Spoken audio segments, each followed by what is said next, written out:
നമസ്കാരം. നമ്മൾ സാഹിത്യം വായിക്കുമ്പോൾ അതിൽ കാണുന്നത് വെറും കഥകൾ മാത്രമല്ല, അല്ലേ? ശരിക്കും പറഞ്ഞാൽ അത് ഭാഷ ഉപയോഗിച്ച് പലതരം ആശയങ്ങൾ തമ്മിൽ പോരടിക്കുന്ന ഒരുതരം യുദ്ധക്കളം കൂടിയാണ്. ആ പോരാട്ടം എങ്ങനെയാണ് നടക്കുന്നത് നമുക്കൊന്ന് അടുത്തുപോയി കണ്ടാലോ? ഒരു പുസ്തകം വായിച്ച് അടച്ചുവെച്ചാലും അതിലെന്തോ ഒന്ന് നമ്മളെ വിട്ടു പോകാതെ നിൽക്കുന്നൊരു ഫീല് കിട്ടിയിട്ടില്ലേ?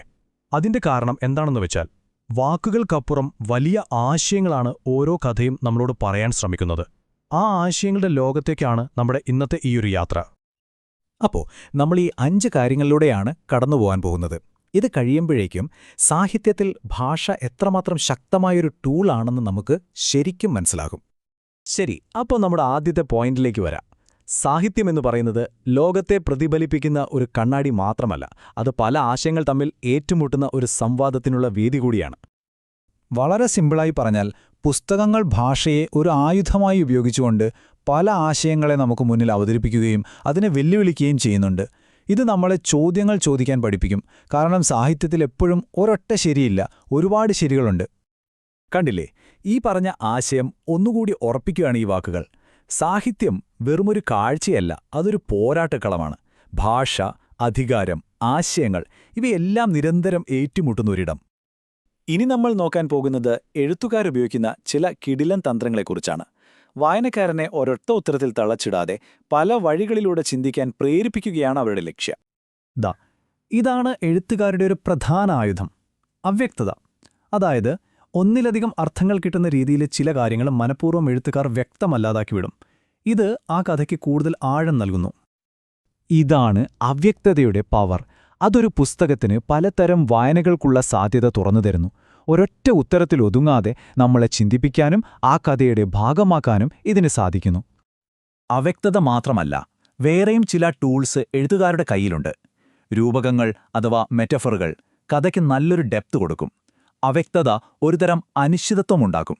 പിന്നെ ഇന്റർടെക്സ്ച്വാലിറ്റി, അത് മറ്റ് കൃതികളിലേക്കുള്ള സൂചനകൾ നൽകി കഥയെ കൂടുതൽ സങ്കീർണവും രസകരവുമാക്കും. എന്നാൽ ചില എഴുത്തുകാരുണ്ട്, അവർ ഭാഷയുടെ നിയമങ്ങൾ വെറുതെ വളയ്ക്കുകയല്ല ചെയ്യുന്നത്, അതിനെ അപ്പാടെ പൊളിച്ചെഴുതും. മോഡേണിസവും പോസ്റ്റ് മോഡേണിസവും ഒക്കെ യാഥാർത്ഥ്യമെന്ന നമ്മുടെ കോൺസെപ്റ്റിനെ തന്നെ ചോദ്യം ചെയ്യുന്നത് ഇങ്ങനെയാണ്. ഈയൊരു മാറ്റം ശ്രദ്ധിച്ചോ? പണ്ട് നമ്മൾ വിചാരിച്ചിരുന്നത് ഭാഷ ലോകത്തെ കാണാനുള്ളൊരു ജനൽപ്പാളി മാത്രമാണെന്നായിരുന്നു. എന്നാൽ പുതിയ ചിന്ത അതല്ല. ആ ജനൽപ്പാളി മാത്രമല്ല, നമ്മൾ കാണുന്ന ലോകം തന്നെ ഉണ്ടാക്കുന്നത് ഭാഷയാണെന്നാണ് അവർ പറയുന്നത്. ഇതൊരു വിപ്ലവകരമായ മാറ്റമാണ്, അല്ലേ? മുറിഞ്ഞുപോയ, ചിതറിപ്പോയ കഥകൾ ഉപയോഗിക്കുന്നതിലൂടെ എഴുത്തുകാർ നമ്മുടെ സാധാരണ വായനാശീലങ്ങളെ ഒന്ന് പിടിച്ചുകുലുക്കുകയാണ്. ചിതറിപ്പോയ ഒരു ലോകത്തിന്റെ കഷ്ണങ്ങൾ കൂട്ടിച്ചേർക്കാൻ അവർ നമ്മളെ ശരിക്കും വെല്ലുവിളിക്കുന്നു. ഒന്നാലോചിച്ചു നോക്കൂ, കഥ പറയുന്ന ആളെ തന്നെ നമുക്ക് വിശ്വസിക്കാൻ പറ്റിയില്ലെങ്കിൽ എന്ത് സംഭവിക്കും? ആരുടെ ഭാഗമാണ് ശരി? യഥാർത്ഥത്തിൽ ഒരൊറ്റ സത്യം എന്നൊന്നുണ്ടോ? ഇത്തരം ചോദ്യങ്ങൾ നമ്മുടെ മനസ്സിലുണ്ടാക്കുകയാണ് ഈ ടെക്നിക്കിന്റെ ലക്ഷ്യം. പക്ഷേ ഇതൊന്നും വെറും പുസ്തകത്തിലെ കളികളല്ല കേട്ടോ. നമ്മുടെ സമൂഹത്തിൽ മാറ്റങ്ങൾ കൊണ്ടുവരാനും സ്വന്തം ശബ്ദം കണ്ടെത്താനും ഭാഷയ്ക്ക് എങ്ങനെ ഒരു ശക്തമായ ഉപകരണമായി മാറാൻ കഴിയും എന്ന് നമുക്ക് നോക്കാം. പോളിഫോണി അഥവാ ബഹുസ്വരത, ഈ ആശയം വളരെ പ്രധാനപ്പെട്ടതാണ്. ഒരു ചർച്ചയിൽ പലർ പങ്കെടുക്കുന്നതുപോലെ ഒരു ശബ്ദത്തിനു മാത്രം പ്രാധാന്യം നൽകാതെ പല കാഴ്ചപ്പാടുകളെയും ഒരുപോലെ അവതരിപ്പിക്കുന്ന രീതിയാണിത്. ഇതിന്റെ പ്രാധാന്യം എന്താണെന്ന് വെച്ചാൽ, ചരിത്രപരമായി ആരും കേൾക്കാതിരുന്ന, മുഖ്യധാരയിൽ നിന്ന് ഒഴിവാക്കപ്പെട്ട ശബ്ദങ്ങൾക്ക് ഒരു വേദി കിട്ടുന്നു എന്നതാണ്. പോസ്റ്റ് കൊളോണിയൽ, ഫെമിനിസ്റ്റ്, ക്വിയർ സാഹിത്യമൊക്കെ ചെയ്യുന്നത് ഇതുതന്നെയാണ്. അവരുടെ കഥകൾ അവരുടെ ഭാഷയിൽ പറയാൻ ഒരിടം നൽകുന്നു. ഇപ്പോൾ ഒരു കഥയിൽ നാട്ടുഭാഷ ഉപയോഗിക്കുന്നത് വെറുമൊരു ഭംഗിക്ക് വേണ്ടിയല്ല, അതൊരു വലിയ രാഷ്ട്രീയ നിലപാടാണ്. ഇതാണ് ഞങ്ങളുടെ ഭാഷ, ഇതാണ് ഞങ്ങളുടെ സംസ്കാരം എന്ന് ഉറക്കെ പറയുന്നത് പോലെയാണത്. ഒരുതരം ചെറുത്തുനിൽപ്പ് തന്നെ. അപ്പോൾ നമ്മൾ അവസാന ഘട്ടത്തിലേക്ക് എത്തിയിരിക്കുകയാണ്. ഇത്രയും നേരം നമ്മൾ സംസാരിച്ച ആശയങ്ങളെല്ലാം ഒന്നിച്ചു ചേർത്ത് വെക്കുമ്പോൾ നമുക്ക് കിട്ടുന്ന ഏറ്റവും വലിയ പാഠം എന്തായിരിക്കും? ഇത് നിങ്ങളെ വായനയെ മാത്രമല്ല, ലോകത്തെ നിങ്ങൾ കാണുന്ന രീതിയെ തന്നെ മാറ്റിമറിക്കും. ഇതിലെ ഏറ്റവും പ്രധാനപ്പെട്ട പോയിന്റ് ഇതാണ്: ഈ കഴിവുകൾ പുസ്തകങ്ങളെ കീറിമുറിച്ച് പഠിക്കാൻ വേണ്ടി മാത്രമല്ല, നമ്മുടെ ചുറ്റുമുള്ള ലോകത്തെ, നമ്മൾ കേൾക്കുന്ന വാർത്തകളെ, രാഷ്ട്രീയ ആഖ്യാനങ്ങളെ, അങ്ങനെ എല്ലാത്തിനെയും വിമർശനാത്മകമായി കാണാൻ ഇത് നമ്മളെ സഹായിക്കും.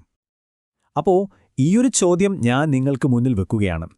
സാഹിത്യം എന്ന് പറയുന്നത് ഈ ലോകത്തിലെ പ്രശ്നങ്ങളിൽ നിന്നുള്ള ഒരു ഒളിച്ചോട്ടമാണോ, അതോ ഈ ലോകത്തെ കൂടുതൽ നന്നായി മനസ്സിലാക്കാനും നേരിടാനുമുള്ള ഒരു പരിശീലന കളരിയാണോ? ഒരു കാര്യം ഓർക്കുക, നമ്മൾ ജീവിക്കുന്ന ഈ ലോകവും ഒരു വലിയ കഥയാണ്. ആ കഥയിലെ വെറും കഥാപാത്രങ്ങളായി ഒതുങ്ങാതെ അതിനെ ചോദ്യം ചെയ്യാനും വേണമെങ്കിൽ മാറ്റി എഴുതാനും നമുക്കോരോരുത്തർക്കും സാധിക്കും. അതിനുള്ള ഒരു ടൂളാണ് സാഹിത്യം.